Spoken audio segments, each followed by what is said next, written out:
கிருபை பெற்றவளே வாழ்க, கர்த்தர் உன்னுடனே இருக்கிறார் அப்படின்னு சொல்லி வாழ்த்துறார். நீ சகல ஸ்திரீகளிலும் ஆசீர்வதிக்கப்பட்டீர். இந்த உலகத்தில் இந்த கிருபை மாத்திரம் இருந்தால் போதும். நீங்கள் எல்லாரும் யாரு?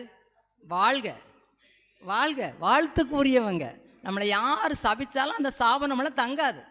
ஏன்னா நம்ம எல்லாரும் யாரு? கிருபை பெற்றவங்க. நம்ம தான் அந்த வாழ்த்துக்கு உரியவர்கள், அந்த வாழ்த்துக்கு தகுதி பெற்றவர்கள். நீங்களும் நானும் தான். ஏன்னா நம்மகிட்ட என்ன இருக்குது? கிருபை. கிருபை பெற்றவளே வாழ்க, கர்த்தர் உன். அடுத்தது நம்ம அந்த கிருபையின் அபிஷேகம் நம்ம கூட நிலைத்திருக்கிறதுக்கு என்ன காரணம்? கர்த்தர் நம்ம கூட இருக்கிறார். ஆமேன். இருக்கிற எல்லாருடைய வாழ்க்கையிலும் கர்த்தர் கூட இருக்கிறாரா இல்லையா?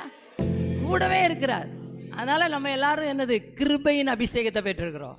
கிருபை பெற்றவளே வாழ்க, வாழ்த்துக்குரியவர்கள் எல்லாரும் போற்றப்படத்தக்கவள் யார் தான்? அந்த மரியாள் தான்.